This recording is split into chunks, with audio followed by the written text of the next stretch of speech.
साथियों नमस्कार। मैं अरुण कौशिक, भारतीय प्रदेश अध्यक्ष, अखिल भारतीय परिवार पार्टी हरियाणा, फेसबुक पर लाइव हूँ।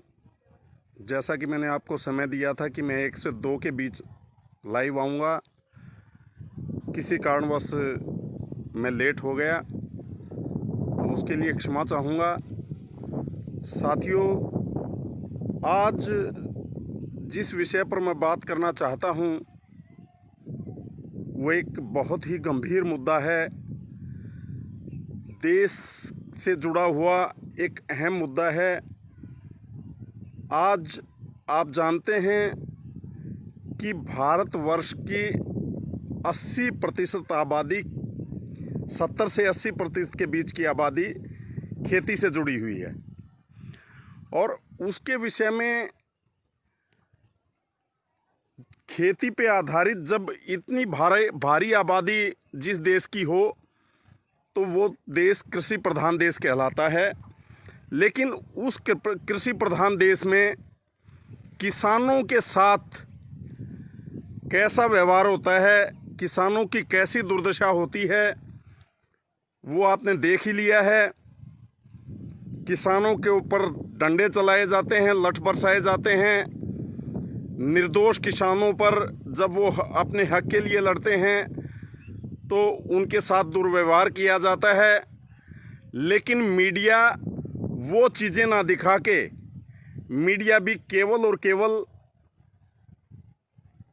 कहीं का मामला दिखाती है, कहीं आपको कंगना राणावत जैसे मुद्दों पे उलझा के रखती है, जबकि देश की 90-95 बल्कि देश की 100% आबादी से इन मुद्दों से कोई ज़्यादा मतलब नहीं है। लेकिन जो विशेष मुद्दे हैं, मीडिया उनको ना दिखा के जो कृषि से जुड़ा हुआ मुद्दा है, वो 100 के 100% देश के लोग कृषि से किसी ना किसी रूप से जुड़े हैं। क्योंकि अनाज पैदा होता है तो उसी अनाज से सभी का, इस धरती पे जितने भी जीव हैं, जितने भी आदमी हैं, उन सब का पेट उस खेती से भरता है। और उस खेती को गौण करके मीडिया दिखाता है उस किसान को, उस मजदूर को जो अपनी पीठ और पेट एक करके खेती करता है, धूप में तपता है, ठंड में, कड़कती ठंड में, मतलब ठिठुरती ठंड में खेतों में काम करता है। वो मुद्दा गौण हो गया और इनके लिए कंगना राणावत, रिया, ये मुद्दे अहम हो गए। तो ये देश जब तक हम लोग नहीं जागेंगे साथियों, ऐसे ही होता रहेगा। और आज आप देखिए कि किसान के साथ जो कृषि अध्यादेश सरकार लाई है, क्या उन कृषि अध्यादेशों के ऊपर सरकार ने किसानों से पहले बात की? किसी भी कहीं किसी किसान से कोई राय नहीं ली गई। एसी हाउसेज में बैठ के, एसी कमरों में बैठ के किसानों के बारे में, जो तपती धूप में काम करता है, जो ठिठुरती ठंड में काम करता है, उसके बारे में एसी रूम्स में बैठ के रणनीतियां बना ली जाती हैं कि किसान अब आगे अपनी ज़िंदगी ऐसे व्यतीत करेगा। तो क्या ये सही है? क्या ये उचित है? साथियों, आप देखिए, सबसे पहली बात सरकार कहती है एमएसपी के ऊपर, सभी मुद्दों पे सरकार किसान को उलझा रही है। और आज हमारे बहुत से साथी हैं जो बीजेपी से जुड़े हुए हैं, वो कहते हैं कि ये ठीक है, ज़्यादा देश बिल्कुल ठीक है, इसको कुछ लोग गुमराह कर रहे हैं किसान को या मजदूर को। साथियों, इसमें 1% भी ऐसी कोई बात नहीं है गुमराह करने वाली बात। आप खुद ये देखिए कि एमएसपी, मिनिमम सपोर्ट प्राइस, फसल के लिए तय किया जाता है। उस मिनिमम सपोर्ट प्राइस के लिए सरकार कहती है कि मिनिमम सपोर्ट प्राइस रहेगा, सरकार ने कह दिया, क्या कहने से मिनिमम सपोर्ट प्राइस रह गया? सरकार ये गारंटी क्यों नहीं देती? अगर इस अध्यादेश को लागू करती है तो साथ ही साथ एक अध्यादेश ये भी पारित किया जा सकता है कि किसान का एमएसपी पे ही फसल बिकेगी। वो फसल चाहे आड़ती ले मंडी में, चाहे कोई और व्यापारिक संस्थान ले, चाहे कहीं पे भी किसान की फसल बिके, लेकिन वो एमएसपी से नीचे नहीं बिकेगी। उसको मिनिमम सपोर्ट प्राइस अवश्य मिलेगा, उससे ऊपर चाहे जितनी उसको मर्जी मिले।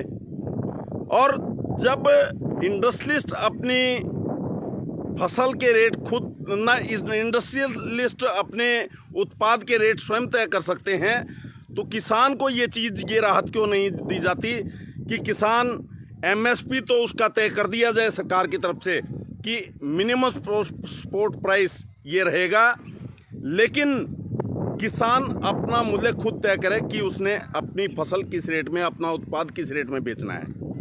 तो इसमें किसान, अगर हम कृषि आधारित देश हम कहलाना चाहते हैं और कृषि आधारित देश हम हैं, तो ये चीज़ ज़रूरी है आज देश के लिए। लेकिन मिनिमम सपोर्ट प्राइस को ठोकर मार के सरकार किसानों को मझधार में छोड़ के कुछ गिने चुने पूंजीपतियों के हवाले सरकार इस देश को करना चाहती है, और वो कुछ गिने चुने पूंजीपति ही इस देश को चलाएंगे। वही सरकार को पैसा देते हैं और जैसे वो कहेंगे उनके हिसाब से नीतियां बनेंगी। तो साथियों, क्या ये ज़रूरी नहीं है कि किसान को उसके अनुसार, किसान के अनुसार जो नीतियां बनाई जाएं, उनका पहले देश में कोई भी इस तरह की नीतियां बनाने से पहले देश में एक सर्वे करवाया जाए, देश में पूछा जाए कि क्या ये चीज़ें सही हैं। जिस चीज़ पे ज़्यादा लोग खुश हों वो कानून बनाया जाए, क्योंकि किसान आज के समय देश का पेट पालता है, और अगर उसी को मार दिया गया तो फिर देश जिंदा कैसे रहेगा? आप खुद देखिए, आप जितने लोग खेती से नहीं भी जुड़े हैं वो भी मेरे साथी सोचें कि जब किसान मर जाएगा, जब पूंजीपतियों के हाथ में सब चीज़ें आ जाएंगी, तो वो आपके साथ क्या व्यवहार करेंगे? जब किसान की खेती का सब कुछ तय वो करेंगे कि कॉन्ट्रैक्ट फार्मिंग जैसे सरकार ला रही है, कॉन्ट्रैक्ट फार्मिंग में वो किसान से तय करेंगे कि आपने ये फसल उगानी है और इस फसल को हम खरीदेंगे, लेकिन उसका सपोर्ट प्राइस वो नहीं बताएंगे कि हम आपको किस रेट में, क्योंकि जब फसल पक के तैयार होगी तो फसल पकने के बाद में फिर ये होगा कि इसका तो दाना पिचका हुआ है, इसका रंग ऐसा नहीं है, ये गुणवत्ता के मामले में इस तरह ख़राब है। तो ऐसी चीज़ें जब आएंगी तो क्या आप समझते हैं वो आपके लिए हितकर होंगी या किसान के लिए हितकर होंगी? ये किसी के लिए भी हितकर नहीं होंगी। जब किसान मरेगा और कुछ गिने चुने पूंजीपतियों के हाथ में ये व्यवस्था आ जाएगी, तो वो फिर देश का खून चूसने का काम करेंगे। वो किसान से उनको कोई लेना देना नहीं है, देश की आम जनता से कोई लेना देना नहीं है। वो अपने हिसाब से जब सस्ते दामों में किसान से खरीदेंगे और उसकी स्टोरेज करके मार्केट में कमी दिखा के फिर वो महंगे दामों में उसको बेचेंगे। और वो किसको खरीदनी पड़ेंगी महंगे दामों में? जो शहरों में मेरे साथी रहते हैं, मेरे भाई रहते हैं, मेरे रिश्तेदार रहते हैं, शहरों में भी जो रहते हैं या गांव में भी जिनके पास खेती नहीं है, जिनके पास कृषि भूमि नहीं है, तो वो लोग फिर क्या करेंगे? उनको उनके जो वो पूंजीपति अपनी चीज़ का रेट, किस चीज़ की आप सोचते हैं कि कहाँ दूसरे आदमी किस चीज़ में ज़िंदा रह जाएंगे? जब स्पोर्ट प्राइस पे वो चीज़ बिकेगी नहीं, उससे सस्ते रेट में ये पूंजीपति खरीद लेंगे और महंगे रेट में फिर ये शॉर्टेज दिखा के आप लोगों को बेचेंगे। तो इसका प्रभाव इस तरह से आप लोगों के ऊपर भी पड़ेगा जो शहर में रहते हैं।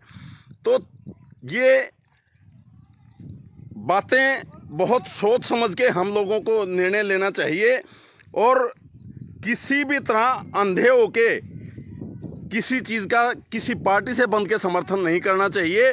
बल्कि देश की सोच के हमें उस चीज़ का विरोध या समर्थन करना चाहिए कि जमींदार कहाँ है, कैसे जिएगा।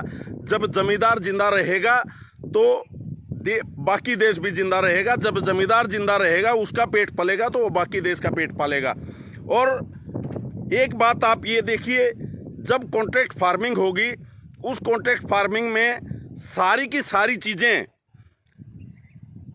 जब पूंजीपति तय करेंगे, मैं कहता हूं अगर कॉन्ट्रैक्ट फार्मिंग होती है तो उसमें 20% का किसान का अपना हिस्सा होना चाहिए। जब कॉन्ट्रैक्ट फार्मिंग सारी हो जाएगी, किसान की मजबूरी है, उसको इन नीतियों के हिसाब से चलना पड़ेगा। और मैं वही चीज़ आपको पहले भी कहता आया हूं कि राजनीति आपका हर चीज़ तय करती है, आपको कैसे जीना है, किस हिसाब से जीना है, आपको क्या खाना है, क्या पहनना है, कैसे पढ़ना है, क्या पढ़ाई आपके लिए होगी, ये सब चीज़ें राजनीति तय करती है। तो जब तक आप लोग राजनीति में रुचि नहीं लेंगे, आप रोज देश के युवा राजनीति में आगे नहीं आएंगे, तब तक ये राजनेता ऐसे ही देश को लूटते रहेंगे और कुछ पूंजीपतियों को बढ़ावा देते रहेंगे। आम किसान को, आम आदमी को, आम शहरी को मारने का ये लोग काम करेंगे। तो अभी भी जागने की जरूरत है। तो ये जो 3 अध्यादेश सरकार लेके आई है, मैं इन तीनों अध्यादेशों का विरोध करता हूं और पूर्ण रूप से किसान के समर्थन में खड़ा हूं।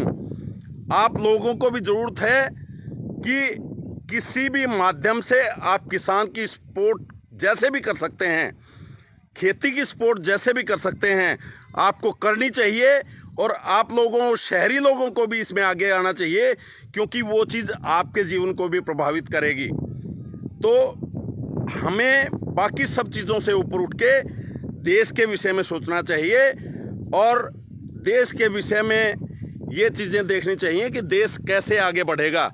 किसान को मार के देश आगे नहीं बढ़ सकता, किसी छोटे उद्योगपतियों को मार के देश आगे नहीं बढ़ सकता, आम आदमी को मार के देश आगे नहीं बढ़ सकता।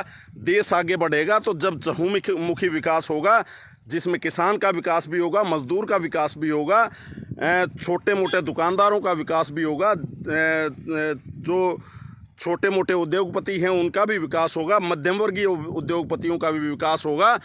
तभी ये देश बचेगा, तभी ये देश सुरक्षित रहेगा। देश कुछ पूंजीपतियों के विकास से या किसी एक पार्टी के विकास से देश का विकास संभव नहीं है। ये मैं लिखित में दे सकता हूं।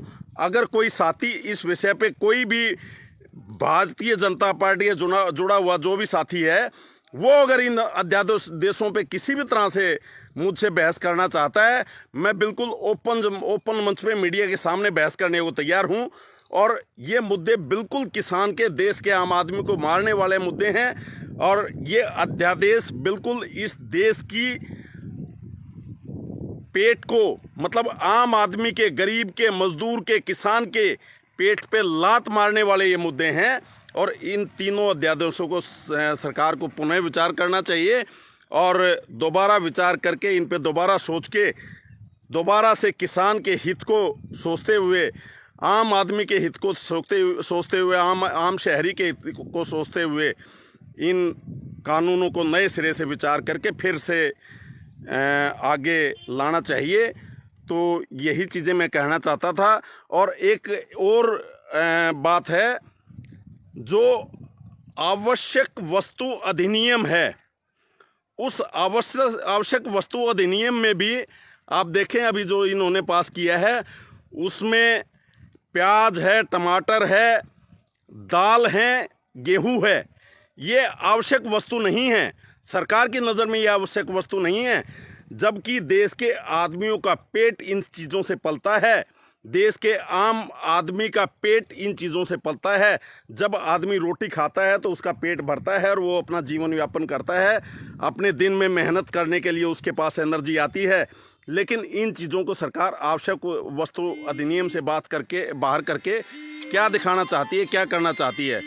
तो मैं यही कहूँगा कि सरकार को दोबारा सोचना चाहिए और दोबारा से इसके बारे में एक कमेटी का गठन करना चाहिए, जो सीधा किसानों से बात करे शहरों में एसी कमरों में बैठ के इस पे बात नहीं होनी चाहिए। किसानों से सीधी बात की जाए और तब इस बारे में आम आदमी से सीधी बात करके, किसान से बात करके तब ऐसे कानून पारित किए जाएं। जय हिंद, जय भारत।